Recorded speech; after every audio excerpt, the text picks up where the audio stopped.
Mesdames et messieurs, bienvenue à la première édition virtuelle Pandémie, chronique d'art et de culture avec Isabelle Junot. J'espère que ça va quand même assez bien dans cette situation de confinement et de couvre-feu. Donc, pour encore 3 longues semaines. Donc, je suis ici pour vous parler de bonnes nouvelles en art et culture. Alors, lorsque je reçois des communiqués de presse au niveau du Québec, je me suis dit c'est assez intéressant peut-être de le partager en vidéo au lieu de juste vous partager des articles de d'autres médias.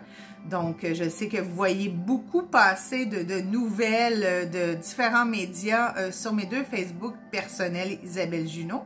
Donc, je me suis dit que si je commençais à faire une petite habitude de nouvelles du jour sur l'art et la culture que je reçois en tant que média, peut-être que ça va vous encourager justement à créer davantage de chez vous et de vous dire que, bon, on va voir à un moment donné une lumière au bout du tunnel quand Santé Canada et le premier ministre va dire oui, les musées vont réouvrir, oui, l'art et la culture, le théâtre, les arts de la scène, les événements de groupe seront enfin ouverts au public, aux médias et aux artisans et aux artistes. Donc, ça touche, je pense, 50% des gens de ma génération des arts et de la culture et de production, de cinéma, de télévision, nouveaux médias.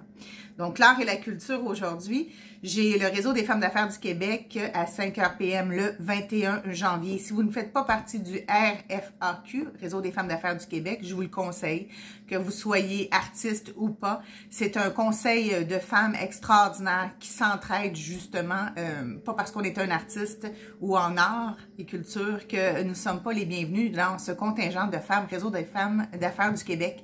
Puis ils tiennent beaucoup d'activités, c'est ce qui est intéressant. Donc, c'est notre 5 à 7 pour partir l'année en affaires avec les majors, si je peux dire, qui nous encouragent, les partenaires d'affaires du Réseau des femmes d'affaires du Québec, dont je suis membre à titre de média.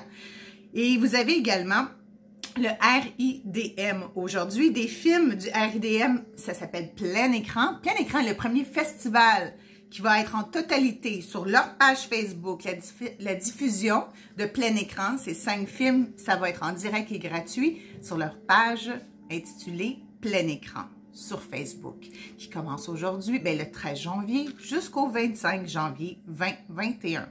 Alors ça, c'est pour des documentaires Plein Écran, le festival qui débute. Voilà. J'ai également la programmation 2021.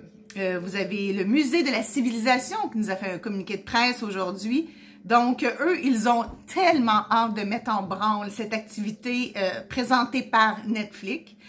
Donc, Québec, le 13 janvier, bien que ses portes soient fermées, le Musée de la Civilisation est toujours à pied d'œuvre pour que la culture demeure accessible en tout temps. Donc, notamment grâce au numérique, il continue de déployer tous les efforts nécessaires, le Musée de la Civilisation, pour vous offrir une programmation en vente à tous ces visiteurs dès qu'ils pourront à nouveau fréquenter les lieux du musée à Québec. Donc, c'est ça, l'exposition s'appelle Effets spéciaux. Je l'ai mis sur mes 2 pages Facebook personnelles. Alors, vous pouvez aller voir juste Effets spéciaux. Effets spéciaux, ça va être extraordinaire. On va plonger dans un univers technique qui donne vie à des productions magistrales. Donc, difficile d'imaginer le cinéma actuel sans effets spéciaux.